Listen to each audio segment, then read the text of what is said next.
Hi, welcome back to Women in Torah. I'm Rabbi Sandy Zisser. This is Unit 10, Devorah and Yael. Let's jump right into it. All right, even though Devorah and Yael are not actually part of the Torah, they're part of Tanakh. They come from the book of Judges, and we could not conclude Women in Torah without speaking about them. In my mind, they are what women evolve into from being not named in Torah and having very minor roles to being the major players in the book of Judges and the rest of Tanakh. So here we go, jumping into the story of Devorah and Yael. We start in Shoftim Dalet in Judges 4, and the Israelites offend God, who is now being dead.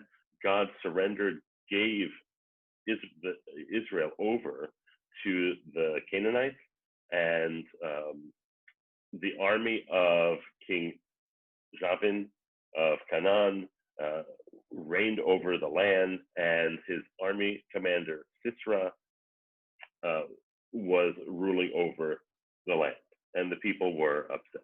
And we have in verse 3 here in Shoftim, the Israelites cry out to God, for Sisera has 900 iron chariots, and he had oppressed Israel ruthlessly for 20 years.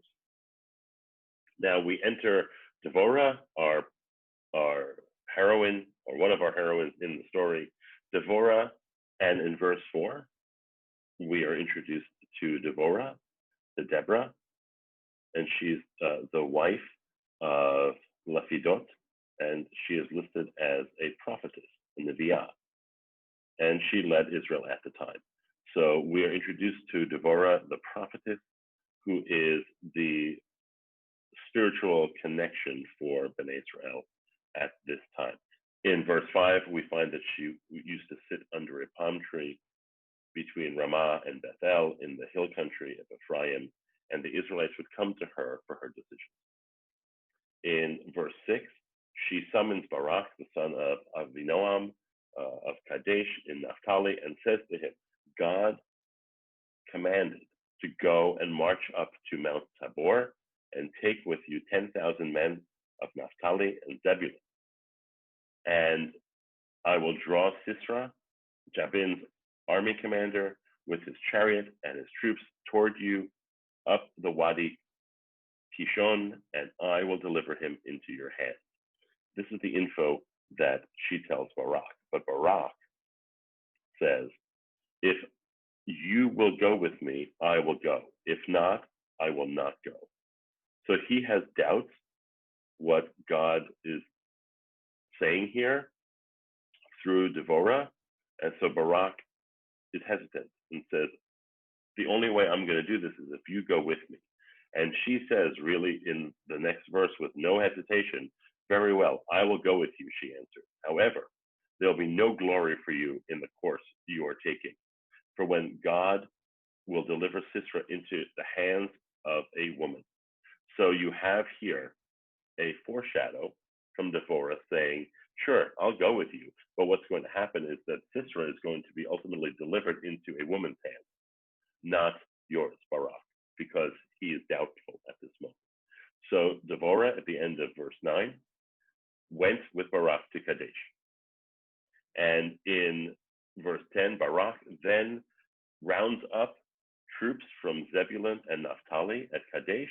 There are 10,000 men that march up for him and for Devorah, and they go forward into battle against Sisera. Now, and then we see in verse 11 that Hever the Canaanite, had separated from the other Canaanites who were descendants of Hova, the father-in-law of Moses, that he pitched his tent at Elon Bitza'ananim, which is near Kadesh. So there's a setup here. Why we need to know that right now? Unclear, but that is put into the story for us. And we have in verse 12, Sisera is informed that Barak, son of Avinoam, had gone up to Mount Tabor. So Sisera, in verse 13, ordered all of the chariots, 900 iron chariots, and all the troops he had to move from Charoshet Goyim to the Wadi Kishon. Then in verse 14, in Yudalad, Deborah said to Barak, "Get up, this is the day on which God is going to deliver Sisera into your hands, and God is marching before you." And at that moment, Barak charged down Mount Tabor, followed by the 10,000 men. And in verse 15, and God threw Sisera and all his chariots and army into a panic before the onslaught of Barak's army, and Sisera leaped from his chariot and fled on foot. And verse 16, Barak pursued the chariots and the soldiers as far as Haroshet Goyim. And all of Sisera's soldiers fell by the sword. Not a man was left. So we have by the end of 16, verse 16, the vanquishing of Sisera's army as Deborah had predicted. And Sisera is now fleeing on foot. So far so good. Deborah is correct. And here's what goes down next. In verse 17, Sisera, meanwhile, had fled on foot to the tent of Yael. And who's Yael, we ask? Yael, the wife of Hever, the Canaanite. For there was a kinship, a friendship between King Jabin of Chazor and the family of Hever, the Canaanite. So here we have the tie back in of being introduced to Hever, the Canaanite, before. And at this moment, we find out why. Because Sisera flees into this camp, into Yael's tent, and Yael, in verse 18, came out to greet Sisera and said to him, "Come in, my lord, come in. Don't be afraid." So he entered the tent, and she covered him with a blanket to hide him. So he says to her, "Please, let me have some water. I am thirsty." She opened a skin of milk and gave him some milk, and then covered him again. He then says, "Stand at the entrance of the tent. If anyone comes and asks if there's anyone here, say no." So what's important about this? First off, if you notice, he asks for water, and she gives him milk, right? And covers him with a blanket. The warmth of the blanket and the milk presumably will allow him to rest and fall asleep. And that's exactly what Yael wants. Because we see here her motive of calling him in. So you see here her motive. He asks for water because he's thirsty. She gives him milk to drink and then covers him with a blanket. And the combination of the two, along with his exhaustion, would cause him to fall asleep. And that's exactly what she's looking for. Because as we now find out, that she is connected to Bnei Israel through family, through Moshe. So what does she do? And this is my favorite part of the book of Shoftim, by far. She takes a tent peg and a mallet, and when he was fast asleep from exhaustion, she approaches him stealthily and drove the pin through his temple until it went into the ground. She literally pegs him to the ground through his skull with this tent peg and the mallet. It's graphically horrible. And of course he dies. It's graphically horrible, but amazingly shows the difference between the women of Shoftim and the women in the actual 5 books of Torah.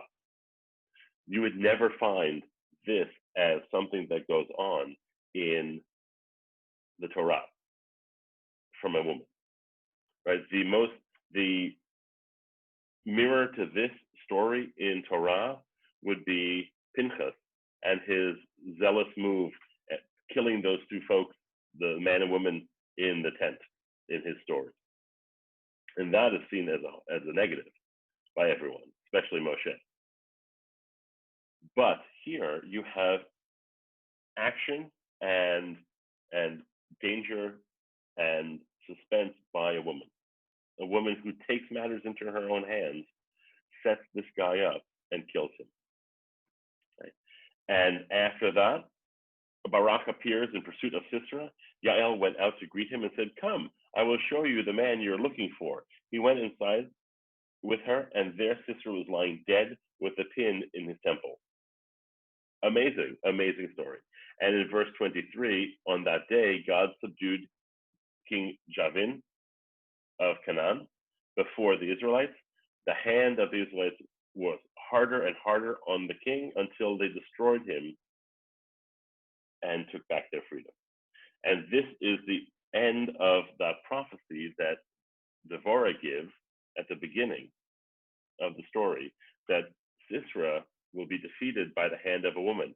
And the beginning of the story, we assume that the woman that is going to defeat Sisera would be Devorah, because she's the woman going into battle.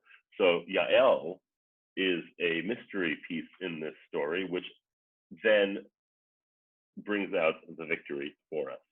Now, you have here a major reversal in roles from Torah.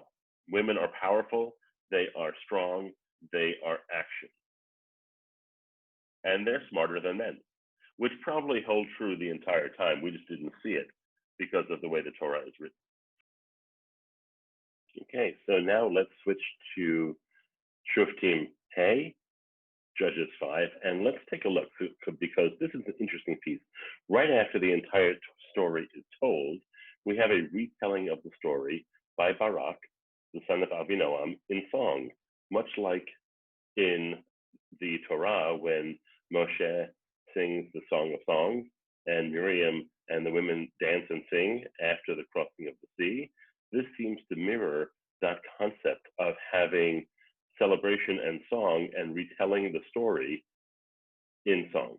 So let's take a look at actually what Shoftim 5, Shoftim Hey says, and see how accurate it actually is to the actual story, or if it actually embellishes things. So the introduction of it begins with, on that day, Deborah and Barak, son of Avinoam, sang the following. And the introduction goes, when locks go untrimmed in Israel, when people dedicate themselves, bless the Lord.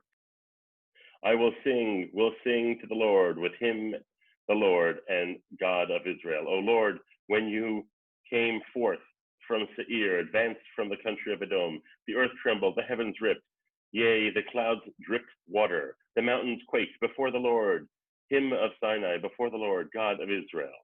So you have basically an introduction here in the first 5 psukim of just praising God, of giving the idea that when the people listen to God, things happen, and God comes forth here with a strength and a might that Barak describes, by the mountains quaking before God.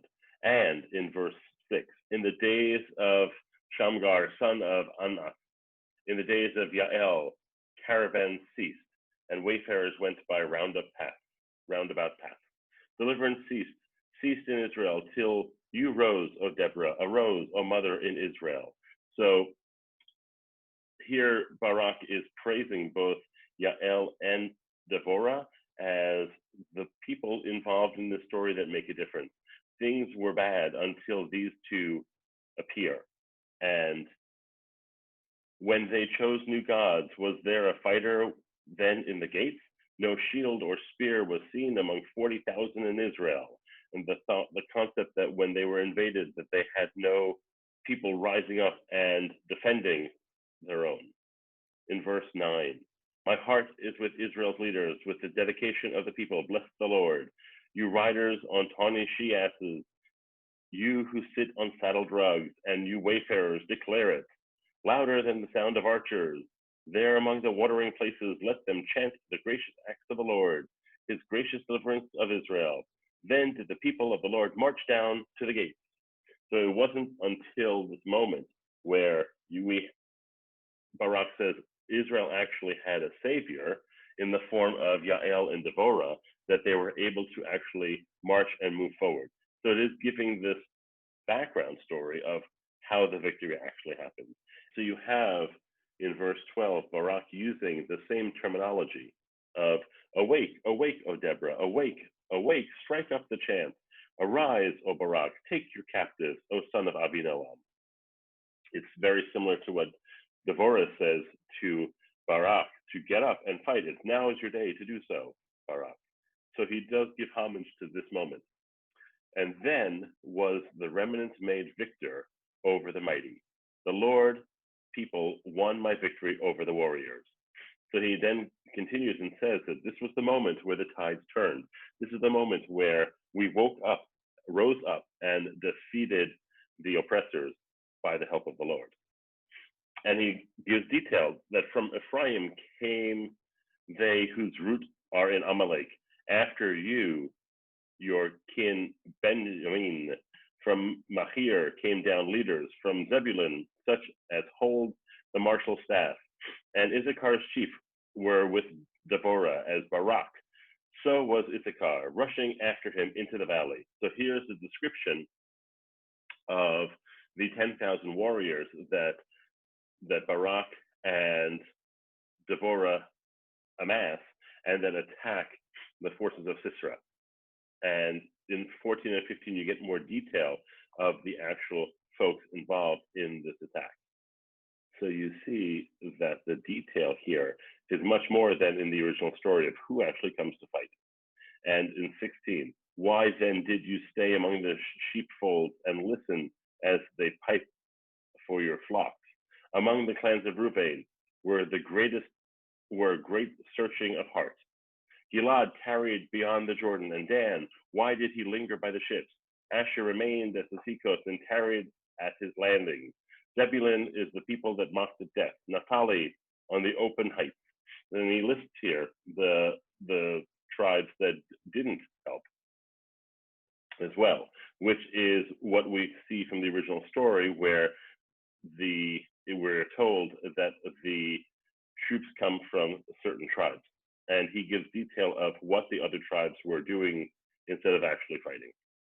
So what's interesting here is that in verse 14 and on, when they're talking about which tribes actually participated, it differs slightly from the original text. The original text says 2 tribes amassed the army, and here we're talking 6 did, which are very interesting to see the difference involved in that. In 19, then the kings came, they fought. The kings of Canaan fought at Tanach by Medigo's waters.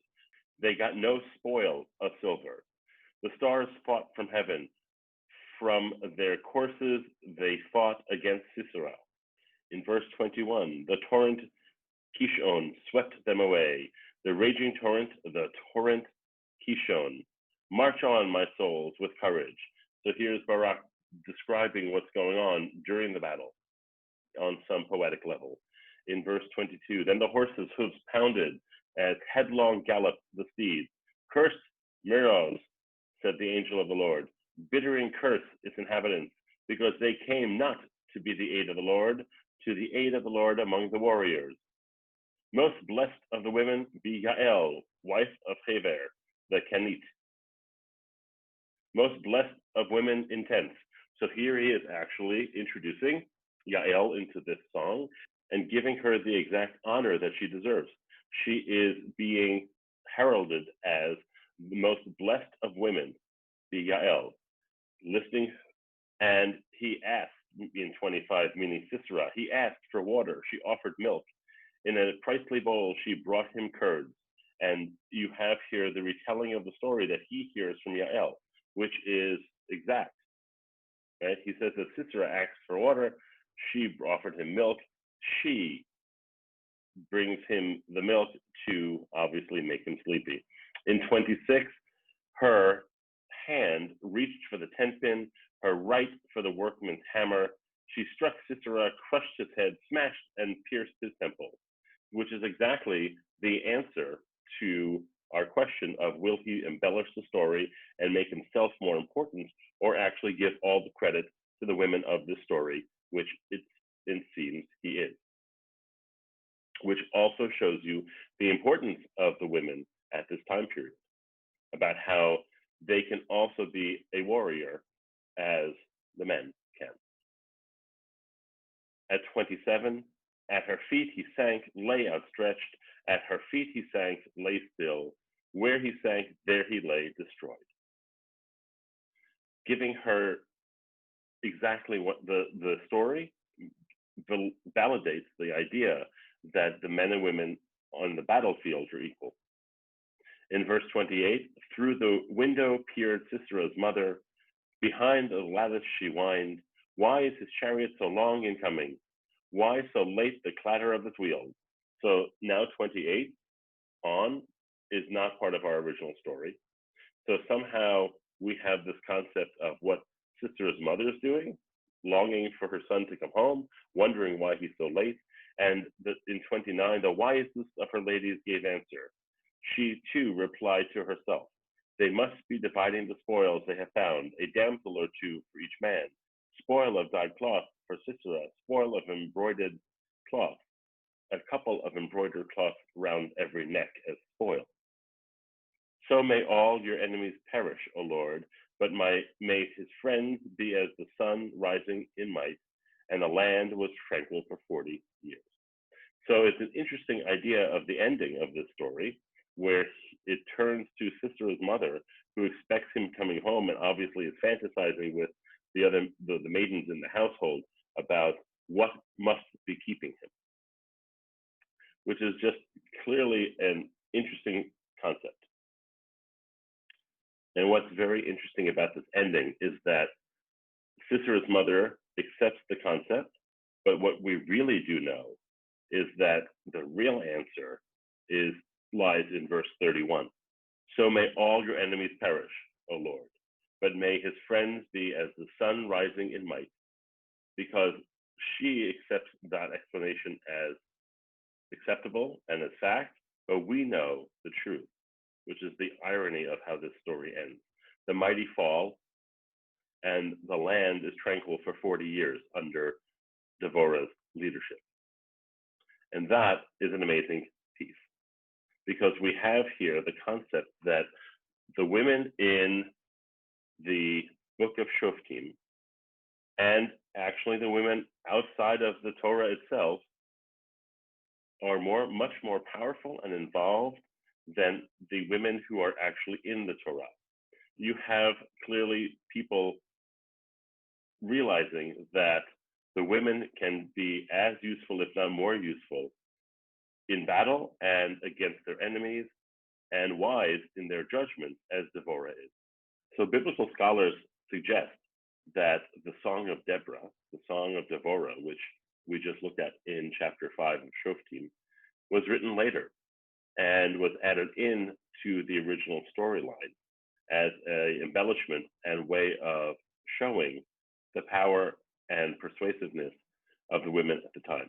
So that's the look at Devorah and Yael, and the difference is so striking in Shoftim, in the second book of Nevi'im, that it's amazing. It's a great way of seeing women and how they actually are portrayed outside of the actual Torah.